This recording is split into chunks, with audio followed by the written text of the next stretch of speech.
ಇನ್ನು ನಾನು ರಾಜಮಾರ್ಗದಲ್ಲಿಯೇ ಬಿಜೆಪಿ ಸೇರಿದ್ದೇನೆ, ಸಿದ್ದರಾಮಯ್ಯ ಜೊತೆ ಚರ್ಚಿಸಿಯೇ ರಾಜೀನಾಮೆ ನೀಡಿದ್ದೀನಿ ಅಂತ ಸಿದ್ದರಾಮಯ್ಯ ಹೇಳಿಕೆಗೆ ಸಚಿವ ಸುಧಾಕರ್ ವಾಗ್ದಾಳಿ ಮಾಡಿದ್ದಾರೆ.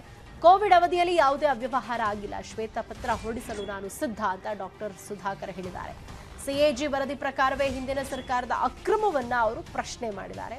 ಸಿದ್ದರಾಮಯ್ಯ ಅವರಿಗೆ ಹೇಳಿಯೇ ನಾನು ಕಾಂಗ್ರೆಸ್ ಅನ್ನ ಬಿಟ್ಟಿದ್ದು ಅಂತ ಸುಧಾಕರ್ ಅವರು ವಾಗ್ದಾಳಿಯನ್ನ ಮಾಡಿದ್ದಾರೆ.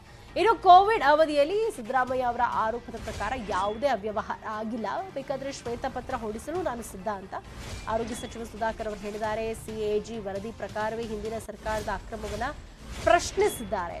ಸಿದ್ದರಾಮಯ್ಯಗಾಗಿ ಕೋಲಾರದಲ್ಲಿ ಖೆಡ್ಡ ಸಿದ್ಧವಾಗಿದೆ, ಕೋಲಾರದಲ್ಲಿ ಸಿದ್ದರಾಮಯ್ಯ ಸೋಲು ಖಚಿತ. ಸಿದ್ದರಾಮಯ್ಯ ಹೇಳಿಕೆಗೆ ಸಚಿವ ಸುಧಾಕರ್ ವಾಗ್ದಾಳಿಯನ್ನ ನಡೆಸಿದ್ದಾರೆ. ಕಾಂಗ್ರೆಸ್ಗೆ ಬಿಟ್ಟಿದ್ದು ಇವರು ಅನೈತಿಕವಾಗಿ ಜನತಾದಳದ ಜೊತೆ ಹೋಗಿ ನಮ್ಮ ರಾಜಕೀಯ ಇವರೆಲ್ಲ ಮನೆಯಿಂದನೇ ಹ್ಯಾಂಡಿಕ್ರಾಫ್ಟ್ ಬಿಸ್ನೆಸ್ ಮಾಡಿ ತಿಂಗಳ ಲಕ್ಷಗಟ್ಟಲೆ ಸಂಪಾದನೆ ಮಾಡ್ತಾರೆ. ನೀವು ಶುರು ಮಾಡಬೇಕಾ, ಅವರಿಂದ ಕಲಿಬೇಕಾ? ಫ್ರೀಡಮ್ ಆ್ಯಪನ್ನು ಈಗಲೇ ಡೌನ್ಲೋಡ್ ಮಾಡಿ.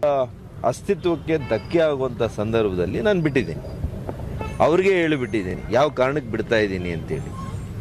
ಅವರು ನನಗೆ ಹೇಳಿದರು 1 ವರ್ಷ ತಡ್ಕೋ, ಇದನ್ನು ಹೇಳಿದಾರ ಇಲ್ವಾ ಕೇಳೀನಿ, 1 ವರ್ಷ ತಡ್ಕೋ, ಲೋಕಸಭೆ ಚುನಾವಣೆ ಆಗಲಿ, 1 ದಿವಸ ನಾನು ಕುಮಾರಸ್ವಾಮಿ ನೀಡಲ್ಲ ಅಂತೇಳಿ ಹೇಳಿದ್ರ ಇಲ್ವಾ ನೀವು? ನನಗೊಬ್ಬನಿಗಲ್ಲ, ಎಸ್.ಟಿ. ಸೋಮಶೇಖರ್ನ ಕೇಳಿ, ಬೈರ್ತಿ ಬಸವರಾಜನ ಕೇಳಿ, ನನ್ನ ಎಲ್ಲ ಯಾರೆಲ್ಲ ಬಂದಿದ್ದೀವಿ ನಾವು ಅವ್ರಿಗೆಲ್ಲ ಹೇಳಿದ್ದೀರಿ. ನಾವು ನಿಮ್ಮ ಮಾತು ನಂಬ್ಕೊಂಡಿದ್ದು 1 ವರ್ಷ ನಾವು ಕಾದ್ಕೊಂಡಿದ್ವಿ. ನಾನು ಒಂದು ರಾಜಮಾರ್ಗದಲ್ಲಿ ಬಂದಿದ್ದೀನಿ ರೀ, ನಾನು ಕಳ್ಳಮಾರ್ಗದಲ್ಲಿ ಹೋಗಿಲ್ಲ. ಇವ್ರು ಹೇಳ್ತಾರೆ ನಾನು ಬಾಂಬೆಗೆ ಹೋಗಿಲ್ಲ. ಸ್ವಲ್ಪ ಇತಿಹಾಸ ತಗೊಂಡು ನೋಡಿ. I went alone with MTB Nagaraj. ಹಗಲಲ್ಲೇ ಹೋಗಿದ್ದೀನಿ, ರಾಜಮಾರ್ಗದಲ್ಲೇ ಹೋಗಿದ್ದೀನಿ. ಹೋದಂಥ ಸಂದರ್ಭದಲ್ಲಿ ನಿಮ್ಮ ಜಿಲ್ಲೆಯವರೇ ನಜೀರ್ ಅಹಮದ್ ಮತ್ತು ಕೆಲವು ಮುಖಂಡರುಗಳು ಮ್ಯಾನ್ ಹ್ಯಾಂಡಲ್ ಮಾಡಿದ್ರು ನನಗೆ. ಆಮೇಲೆ ಬಂದು ಮನೆ ಸಿದ್ದರಾಮಯ್ಯನವರು ಎಲ್ಲ ಬಂದು 2 ಗಂಟೆಗಳ ಕಾಲ ನಾನು ಮಾತಾಡಿದ್ರು. ನಾನು ಹೇಳಿದೆ ರಾಜೀನಾಮೆ ಕೊಟ್ಟ ಮೇಲೆ ನಾನು ಇನ್ನು ವಾಪಸ್ ಬರೋ ಪ್ರಶ್ನೆ ಇಲ್ಲ. ವೈಯಕ್ತಿಕ ನಿಮ್ಮ ಸಂಬಂಧದ ಜೊತೆಯಲ್ಲೇ ನನಗೆ ಅತ್ಯಂತ ಪ್ರೀತಿ ವಿಶ್ವಾಸ ಎಲ್ಲವೂ ಇದೆ. ಆದರೆ ನಾನು ರಾಜಕೀಯದ ತೀರ್ಮಾನ ತೆಗೆದುಕೊಳ್ತಾ ಇದ್ದೀನಿ.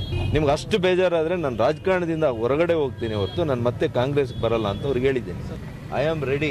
ವೈಟ್ ಪೇಪರ್ ರಿಲೀಸ್ ಮಾಡ್ತೀವಿ ಸರ್ಕಾರ, ವಿ ಆರ್ ರೆಡಿ. ನಾನು ಸದನದಲ್ಲಿ ಉತ್ತರ ಕೊಟ್ಟಿದ್ದೀನಿ, ಪಲಾಯನ ಮಾಡಿದ್ರಿ ನೀವು, ಮತ್ತು ಟೇಬಲ್ ಮಾಡಿ ಚರ್ಚೆ ಅವ್ರು ಪೂರ್ತಿ ಮಾಡಿದರು.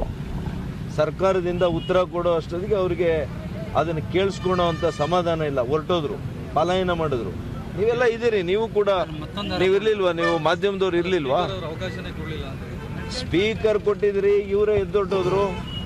ಎಲ್ಲ ವಿಡಿಯೋಸ್ ಇದೆ, ಅದನ್ನೆಲ್ಲ ತಗೊಂಡು ನೋಡಿ ನೀವು. But still I have tabled my answer.